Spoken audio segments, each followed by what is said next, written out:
Hey guys, what's up? In this video, I'm going to be doing something pretty simple. I'm going to be building a gaming PC out of some of my favorite older PC parts. So, I say older because these aren't my newest parts that I have. They're not my newest, most bestest parts. Not the best things I own. They're older parts, but they have a special place in my heart for a couple reasons, and we'll go through those as I introduce the parts. Now, I'm being honest, a lot of you may think that my favorite CPUs might be something like Threadripper because of how much I mentioned Threadripper, and that's not incorrect entirely. I mean, I've got a brand new Threadripper 2920X sitting new in its box right here, but I want to use parts that are pretty standard and that have even more of a special place, not just because they're so sick and awesome and big, but because they have, just because I like them. That's it. I'm just building a PC out of parts that I personally like, and that's going to be it. And I'm going to be doing this build while drinking my favorite energy drink, NOS, and more specifically, the mango flavor of NOS. This is not sponsored in any way. Believe it or not, a channel with 26,000 subs is not going to get sponsored by Monster, who owns NOS. But, I just like it. So, first things first, disclaimer. Don't ever build a computer next to a beverage. That is a stupid idea. Liquid, computer parts, not a good combo. That's the point. Let's get into this build, starting with our CPU and platform. So, for our CPU, we're going with my probably all-time favorite CPU for a very specific reason, and that's the Intel Core i7 5775C. The 5775C, which many of you probably haven't heard of, is Intel's kind of lost generation. It's the Broadwell architecture of CPU, and surprisingly enough, is the cause of the most common misconception about Intel's process node. Many big YouTubers, even Linus Tech Tips, to name one specifically, will tell you that Skylake, the 6700K specifically, was Intel's first 14nm CPU. But that is incorrect. Broadwell and the 5775C were Intel's actual first 14nm CPUs. From the 4790K, which was on 22nm, to the 5775C on 14nm, Broadwell was the first CPU on 14nm. So everything is not a Skylake refresh, they are a Broadwell refresh. But that's as a point. I completely understand why people say Skylake, because Skylake was the first one with an integrated DDR4 controller anyway, but that's besides the point. We're going with Broadwell, because the 5775C has an amazing name. That's part of the reason I love it. It's because it's kind of like a lost generation CPU. It came out 1 month before Skylake. So, literally, a month before Skylake came out, this CPU was kind of silently released. No one really reviewed it. It kind of just disappeared. And the naming 5775C, the only reason I can think of naming it that way is because the only difference between this CPU and any other Intel i7 is that this one has Intel's Iris Pro graphics. This has Intel Iris Pro 6200 graphics, which is their, better integrated graphics, and it actually even performs better than their modern HD 630, which is pretty insane. And this chip has an integrated 128 megabytes of EDRAM or level 4 cache, so that's kind of special, and it serves its purpose in places. But that's the point. We're going to be using that in this system today. So for our motherboard, we're doing an ITX build because I've just been so into ITX build recently. And for our motherboard, we're going with just this rando Gigabyte Z97 motherboard. It's Z97, though I did have to do a BIOS update. If you don't remember, I made a whole video about that. I had to BIOS update it for 5th gen Intel with a 4th gen chip. So we're going to be using that. So Z97 chipset, overclockable, though I don't think we're doing much overclocking today. Just because of limitations with our case and cooling. But nonetheless, let's get our CPU installed. Now, I don't have an overhead cam yet, but I do plan to get one, so don't worry about that. I just have the tripod coming in the mail, so I thought I'd build this PC myself. Got to be very careful because, again, these are my favorite computer parts. I really do not want to break them. And we've got our CPU installed just like that. I love ITX builds. They're so easy to do. Now, for our RAM today, this is literally the only DDR3 I have ever had, except for my original pre-built, which had a 3770 and its GT640. I got rid of that RAM way before I had this. This is some rando HP, like, workstation memory, certified for HP. Literally random memory I got in a giant box of server parts that ended up being a great deal. Came with 4 sticks of this, and today we're just going to be using 2 of them. They're just standard DDR4, or standard DDR3 1866 or something like that, whatever good speed for DDR3 is. I did not pay much attention during DDR3 days, so we're just going to install that like you would any other memory. This is my favorite thing to do. I love installing memory, especially like plain memory like this, and just perfect. Now, next step is our cooler, but before our cooler, we're gonna use our thermal paste, and I said this is my favorite parts, so we're using my favorite thermal paste. This is Arctic MX4. Why is it my favorite? It performs great. I have giant tubes of it because gotta stock up. This thing is, I use a ton of this. I tried using a graphite pad for test benches. It doesn't perform well. This is the best performing thermal paste I have used personally, so I recommend it. Arctic MX4 is what we're going with today. So we're just going to do a good amount on our CPU to make sure we have good contact. There we go. And we're going to screw that back on. Just a decent amount on the CPU.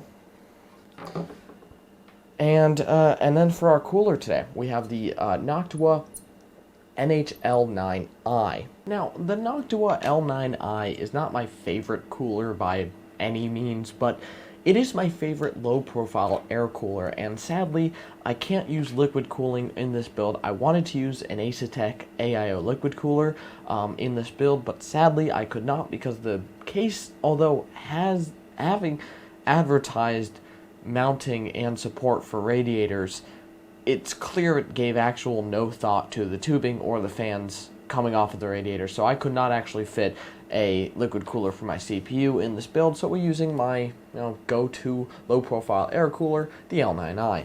And this kind of has a weird mounting system. Like, Noctua usually is pretty good with their mounting, but this one's just kind of wonky, so we're going to try our best here to just get this mounted. It's weird because you gotta just put it on, flip it over, and screw it in from the back as best as you can. Of course, we're going to be smearing thermal paste a little more than I'd like to, but Arctic MX4 is non-conductive, so unlike a thermal pad, it's not going to short our entire motherboard if we get a little bit out of the socket.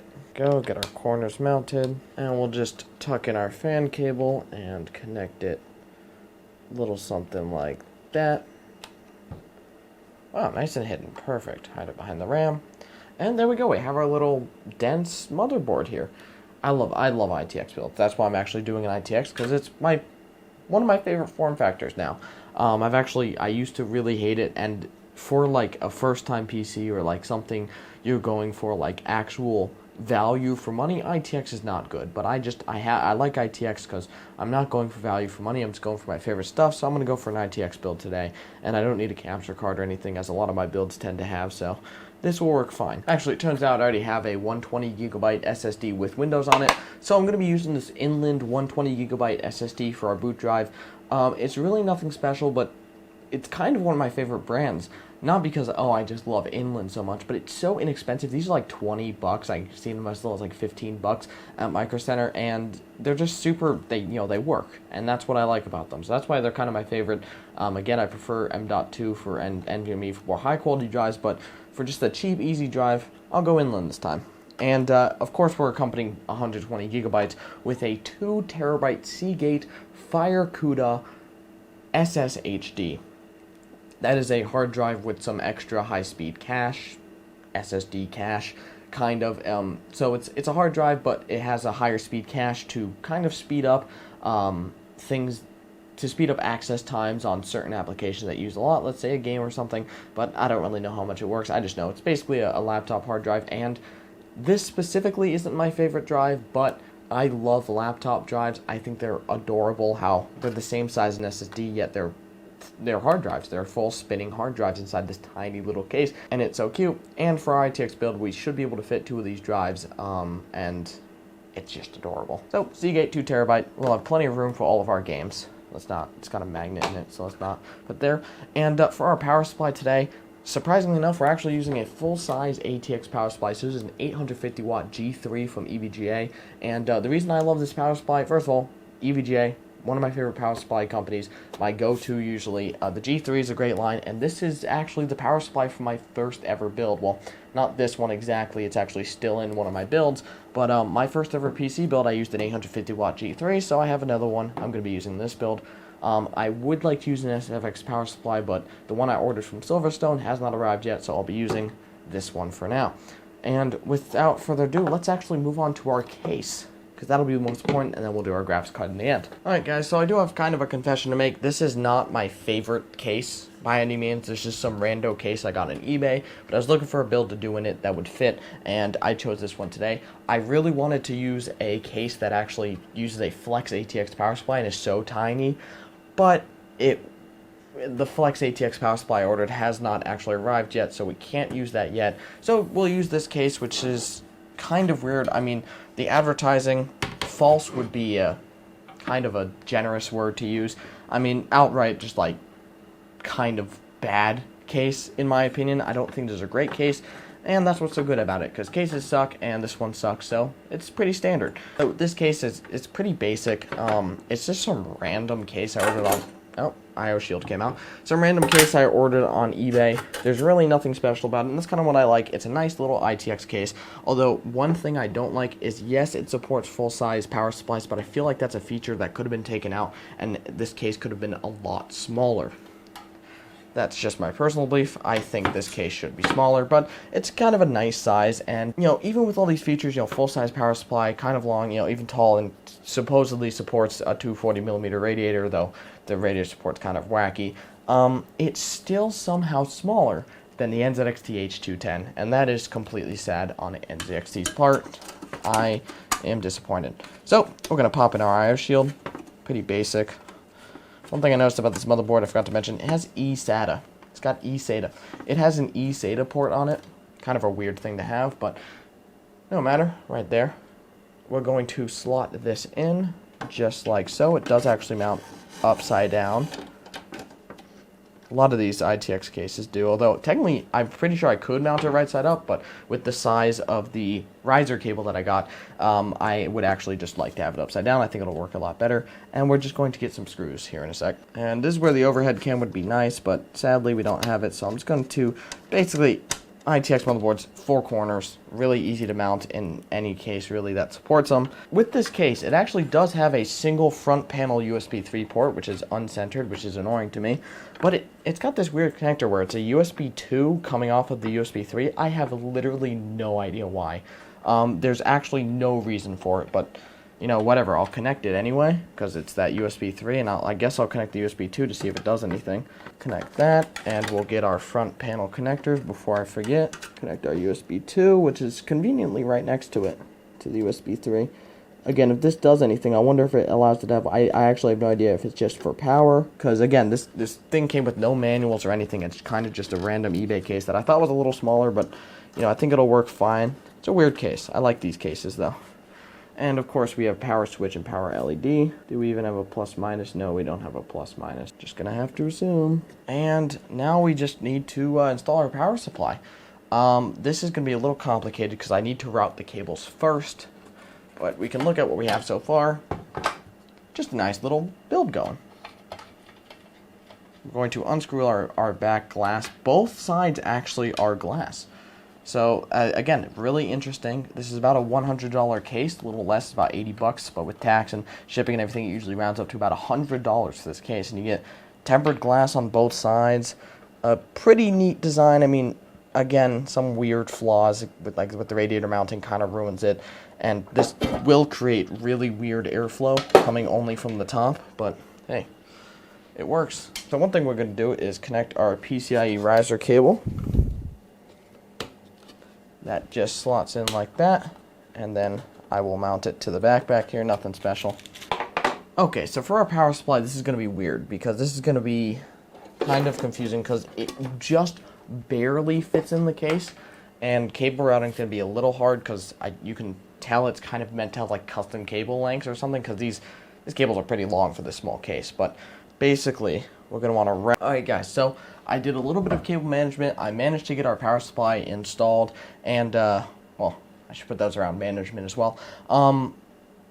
I think we're just about ready to move to our graphics card. I did install the SSD in the hard drive. I screwed down the hard drive. The SSD is loose because, to be honest, there's no moving parts in an SSD, so you really don't have to screw it down. But with the hard drive, you do, because it could shake itself to death, basically. So we're just going to leave that like that. And besides that, I think it's time to move on to our graphics card, which is probably going to be the hardest and most annoying part of this build, because it's one of my favorite cards, but it's one of the most annoying to work with. And that is AMD R9 Fury X. Yes, this is the AMD Radeon R9 Fury X, released a couple of years ago to contend with like the 980 Ti. This thing is a beast. It's so powerful and hot that it literally came stock with an AIO liquid cooler on it. This card is amazing to me. I love this. So we're going to be using that in our build today. It's nice and short, so we have plenty of room for cable management and such. And I'm just going to try to get that installed, and I'm going to do it back here without you watching, because this is going to be a brutal process, pushing cables back so that we can figure out how to manage it. And I have to hopefully get this radiator mounted in this case, which is going to be a process in itself, but entirely possible. Okay, so I will turn around in a sec so you can see my GPU install job. The dimensions are a little bit off, so the card doesn't really install in the best secure way, but I mean it's in there. So let's get our two 8-pin power connectors installed, and I think it'll be much cooler if I turn it around and show you guys after. Cable management is going to be a good old 0 for this build, because this is very hard. There we go. Radiator, this is going to be a pain, to say the least. I sincerely doubt I'll get this on, but we're gonna try. You know, okay. So after a little bit of pushing and connecting and an uncomfortable amount of scraping, I have, I think, gotten something functional here. This is one dense computer. Now, there's a lot of extra space, and it's a little annoying because I can't like put anything in extra space. And I'm going to tell you right now, my cable management, not great. There's really nowhere to put cables that is easy to manage. If I spent a lot more time, I could probably, but I really want to get this build done because it's really cool, and I'm really excited to try to turn it on and hope it still works. So I'm going to plug it in to my monitor and everything right here, and we're going to get it tested and see if it still runs. And once I get the lights on the inside, I'll show you guys the back, because I've put on the glass to try to force the radiator tubes in there, which I'm still really worried about breaking. And let's hope nothing's leaking. I'm really worried about our radiator right now. Yikes. I might have to take this build apart when I'm done. Know what I'm saying? This is not going to go on the video. So let's turn on our power supply. Almost completely forgot to do that. It's on. And let's pray.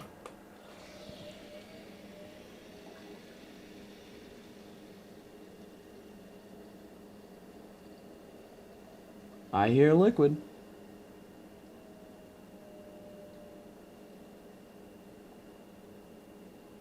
Our monitor's on.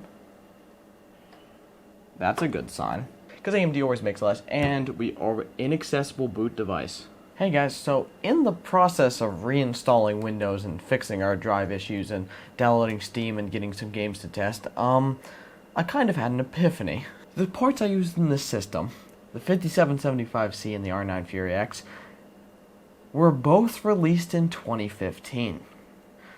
So what I've essentially done here is I've created the ultimate 2015 gaming PC. And if you don't remember from the beginning of the video, this is going to be a build of my favorite parts. 5775C, R9 Fury X, not my all-time favorite, but you get it, some of my favorite parts. So I found that hilarious that they're both 2015. I didn't even realize that when I started the build. And I was actually going to test the PC on one game, and I was going to be like, I should play GTA, Battlefield 4, or Black Ops 2, my all-time favorite games. But then it hit me. Why don't I just play a game from 2015? And coincidentally, one of my favorite games, Black Ops 3 Zombies, specifically Der Eisendrache, my favorite zombies map of all time, came out in 2015. What a coincidence. The GPU and CPU came out in June 2015. This The game came out in August 2015, and I just find that to be too much of an amazing coincidence not to play the game for this video. So we're going to do that. We're going to launch MSI Afterburner, get our overlay going. Hopefully it works. And I'm just going to test it on that game to make sure the system works. And then maybe we'll do some more testing in another video. But, you know, there's nothing really amazing. You know, it's just, you know, pretty standard parts, kind of rare parts. You don't see a lot of content on these parts anymore, but they're not, you know, super special. It's just interesting. I definitely want to do a video on the integrated graphics of the 5775C though. Now, one thing I'm going to say before we get this game going, it's launching right now, is the 5775C has a abominably low boost and base clock. It has a base clock of a mere 3.3 gigahertz, but even worse, the boost clock is only 3.7. Realistically, 3.6 go, because it's mostly only going to boost to 3.6, never 3.7. But that's really bad. But apparently this chip overclocks really well, so I might try it with this low profile cooler. Alright, we're launching the game here. We're looking pretty good on temps. 100%, only hitting about 60 degrees on the CPU. 32 degrees on our GPU. The second this map came out, I played it every day. I played it every single day until Zetsubo no Shima came out, and then I quit Zombies because Zetsubo no Shima was terrible. I came back for Garad Krovian, never played Revelations. Yay. Alright, okay, reset the defaults. Okay, everything was unbound for some reason, and I have no idea why. There we go. Oh, now we're only on... Oh, change that. No one likes a lock. Now, although my screen is stuck to 60 hertz because I'm stupid and I'm using the wrong kind of DVI cable, this is a smooth gameplay. We're running 100% GPU at some points, and we're getting up in the 150 FPS range. This is 1080p high. I mean, here's the thing, I could play on this rig. Like, there's nothing wrong with it intrinsically. Gameplay is smooth McGroove.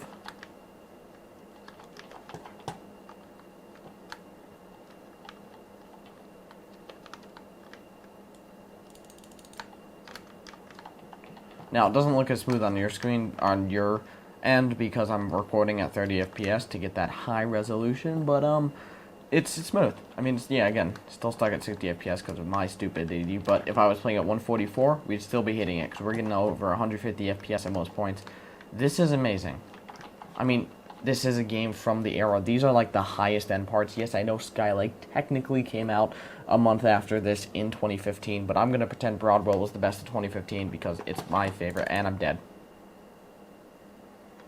Well, it does perform fine, and I needed to die or else I would go on for an hour and this video would be too long. But this is like the highest end system of the era playing high FPS on the game because duh, why wouldn't it?